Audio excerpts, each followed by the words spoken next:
Hi everyone, welcome back to the Puttering Penman. Today we're going to be doing a review of the Lamy Safari. We'll go over the pen design, some size comparisons, and then a writing sample, and we'll talk a little bit about the cost and value of the pen.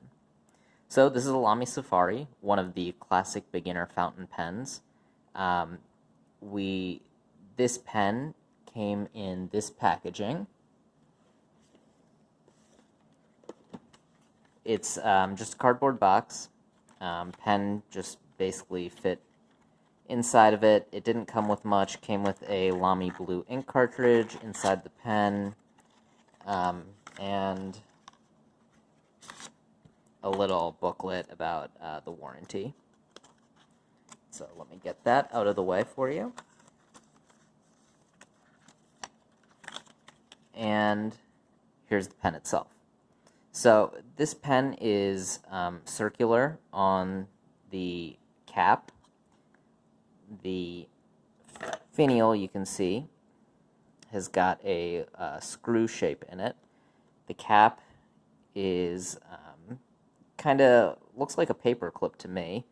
It's pretty springy. It's pretty easy to use and clip to your pant pocket or shirt pocket. The rest of the pen, there's a little ink window right there, which I find pretty helpful. I take this pen to work, and I use that from time to make sure I have enough ink. Then the Lamy logo is right there. The bottom of the pen, it sort of just has a little button shape on it, and it's actually concave. It kind of pushes back toward into the barrel a little bit. The nib on this pen, this version is the charcoal color Lamy Safari, so it's a dark gray, and the nib it came with is a black nib here. I actually, one of the nice things about a Lamy Safari is that you can just take the nibs off really easy. They just slide off like that, and so you can put another nib on.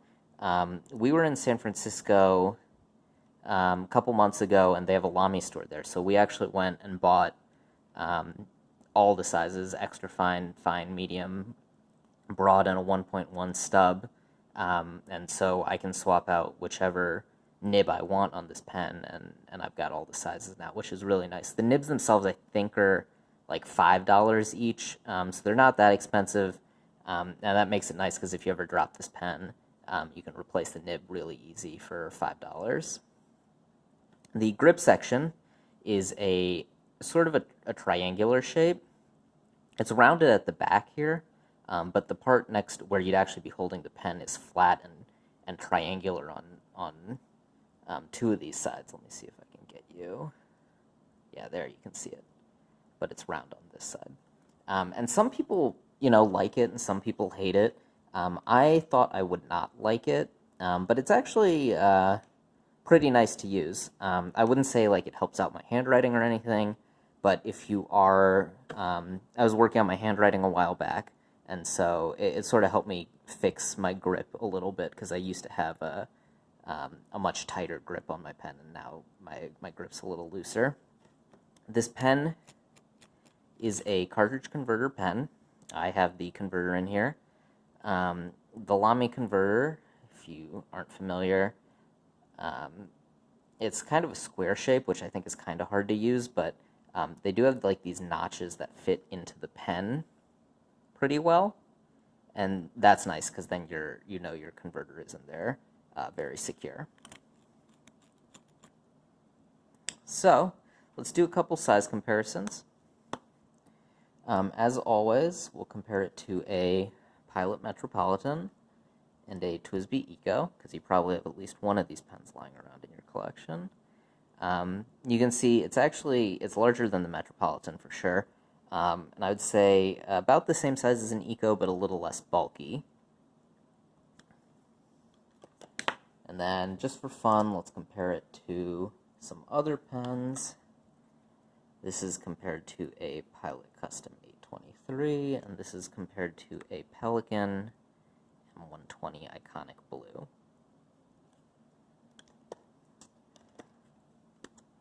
Let's do a writing sample. I prefer to use this pen unposted. I think the balance is a little nicer, but This pen is so light because it's made out of plastic. You can write with it post-it or unpost-it, and you're not going to have an issue.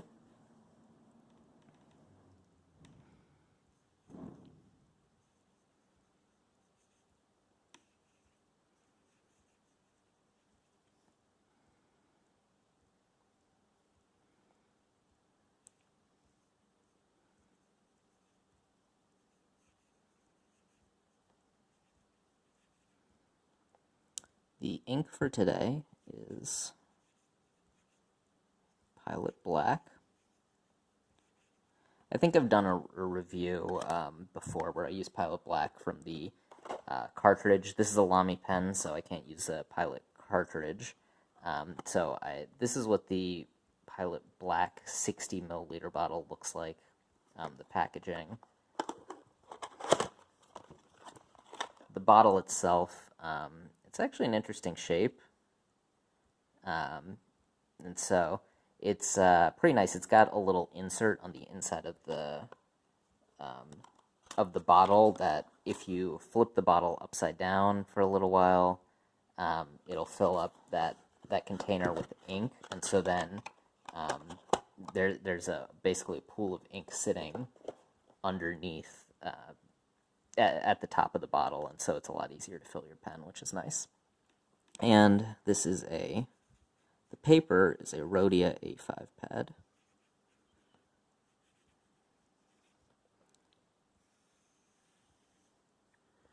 Okay, so we'll write something quick here.